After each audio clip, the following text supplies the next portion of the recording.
Shalom, selamat pagi Bapak Ibu Saudara semua. Kita akan kembali mendengar renungan Mana Rema, dan sebelumnya kita akan berdoa terlebih dahulu. Bapa mengucap syukur untuk hari baru yang masih Tuhan percayakan kepada kami. Kami mau mengawalinya dengan mendengar kehendak-Mu lewat kebenaran firman yang kami dengar. Urapi hamba-Mu dan urapi kami semua yang mendengar, supaya semuanya beroleh berkat dari kebenaran firman Tuhan. Dalam nama Tuhan Yesus kami sudah berdoa. Haleluya. Amin.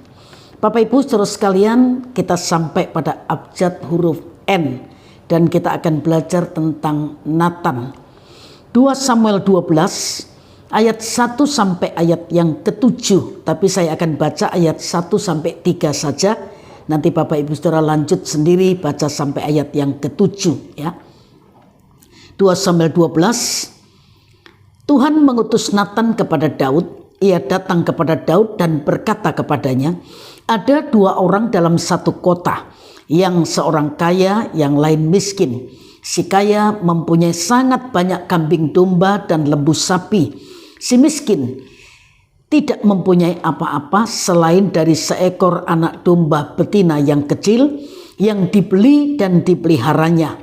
Anak domba itu menjadi besar padanya bersama-sama dengan anak-anaknya, makan dari suapnya dan minum dari pialanya dan tidur di pangkuannya seperti seorang anak perempuan baginya, dan seterusnya.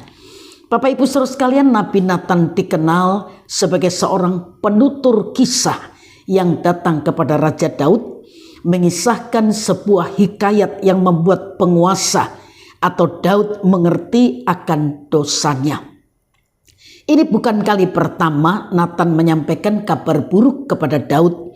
Ketika Daud telah menetap di rumahnya dan Tuhan telah mengaruniakan keamanan terhadap semua musuhnya, maka berkatalah Daud kepada Natan, lihatlah, aku ini diam dalam rumah dari kayu aras, padahal tabut Tuhan diam di bawah tenda.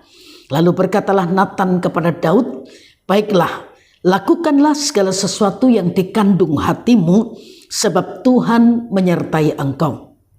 Tetapi malam itu juga datanglah firman Tuhan kepada Natan, pergilah dan katakanlah kepada hambaku Daud, beginilah firman Tuhan, masakan engkau yang mendirikan rumah bagiku untuk kudiami?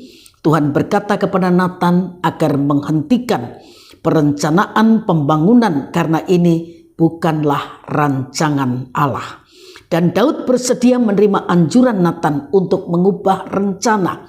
Inilah yang membuat Natan memberanikan diri untuk menegur Daud setelah Daud mengambil Batseba untuk dirinya sendiri. Daud sebagai orang kaya dalam kisah Natan berusaha mengambil keuntungan dari Uria yang hanya memiliki seekor domba saja. Ketika Daud menangkap hikmah dari kisah atau ilustrasi yang Natan sampaikan, Daud menyesali dosanya karena Tuhan telah mengatur Uria mati di medan peperangan ketika mengetahui Batseba hamil. Kita tidak membaca ada sakit hati yang menghancurkan relasi antara Natan dan Daud, karena memang Tuhan berbicara melalui Natan. Natan juga memperingatkan Daud bahwa ada putra Daud yang lain yang akan mengambil alih tahta kerajaan dari putra mahkota, yaitu Salomo. Natan adalah nabi yang berani menaati arahan dari Tuhan meskipun berisiko menentang Daud sebagai raja. Tapi dari sini kita melihat bahwa Natan lebih mengutamakan perintah Tuhan daripada Daud sebagai raja yang berkuasa. Nah, bagaimana dengan kita? Apakah kita juga lebih menaati Tuhan daripada perintah manusia? Dari kisah ini kita belajar, Bapak Ibu saudara sekalian, Natan yang berani menaati kehendak Tuhan, dan setiap perbuatan jahat selalu ada harga lebih mahal yang harus dibayar. Natan berkata kepada Daud dalam 2 Samuel 12 ayat 8 sampai 10. 2 Samuel 12 ayat 8 sampai 10, telah kuberikan isi rumah tuanmu kepadamu, dan istri-istri tuanmu ke dalam pangkuanmu. Aku telah memberikan kepadamu kaum Israel dan Yehuda, dan seandainya itu belum cukup, tentu kutambah lagi ini dan itu kepadamu. Mengapa engkau menghina Tuhan dengan melakukan apa yang jahat di matanya?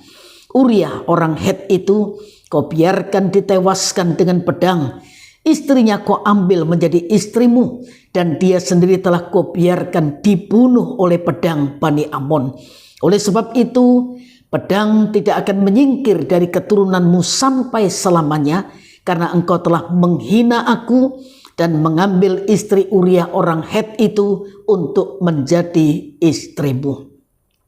Dari kisah yang dialami oleh Daud ini kita bisa mengambil kesimpulan, Bapak Ibu Saudara sekalian, ketika Daud sadar, Daud merasa berdosa, memang dosanya diampuni, tetapi buah dari dosa itu tetap harus dinikmati atau dimakan. Nathan berkata, pedang tidak akan menyingkir dari keturunanmu sampai selamanya. Sungguh akibat dosa itu sangat mengerikan. Pedang itu kan bicara peperangan. Dalam keluarga kalau tidak ada kerukunan, tidak ada damai sejahtera, itu menjadi neraka di dunia. Itu sebabnya Bapak Ibu Saudara sekalian, Tuhan menolong kita biar Roh Kudus dan firman-Nya yang diberikan kepada kita itu menjadi penuntun kita langkah demi langkah, agar kita tidak berdosa kepada Tuhan, agar kita tidak menyimpang dari kehendak-Nya, tetapi tetap berjalan dalam kehendak Tuhan, sehingga kita mengalami hal-hal yang baik dalam hidup ini, keluarga kita bahagia, hidup kita diberkati oleh Tuhan. Tuhan memberkati kita semua, dan mari kita sama-sama berdoa. Bapa, kami sudah dengar firman-Mu. Biar kami sungguh-sungguh hidup dituntun Roh Kudus dan firman Allah, agar kami tidak berdosa kepada Tuhan. Karena sangat mengerikan akibat dari dosa itu. Kami mau hidup bahagia, kami mau hidup diberkati Tuhan. Itu sebabnya Tuhan setelah mendengar kebenaran firman-Mu, mampukan kami menjadi pelaku firman, supaya kami tidak hanya menjadi penyampai firman, pendengar firman yang setia saja, tapi kami menjadi pelaku firman, sehingga hidup ini berkenan kepada Tuhan dan nama Tuhan dipermuliakan. Terima kasih Tuhan, berkati umat-Mu yang sebentar akan melanjutkan aktivitas mereka, pekerjaan mereka Tuhan berkati, keluarga mereka Tuhan berkati. Terima kasih, dalam nama Tuhan Yesus Kristus kami sudah berdoa. Haleluya. Amin. Tuhan memberkati Bapak Ibu Saudara sekalian, dan selamat pagi.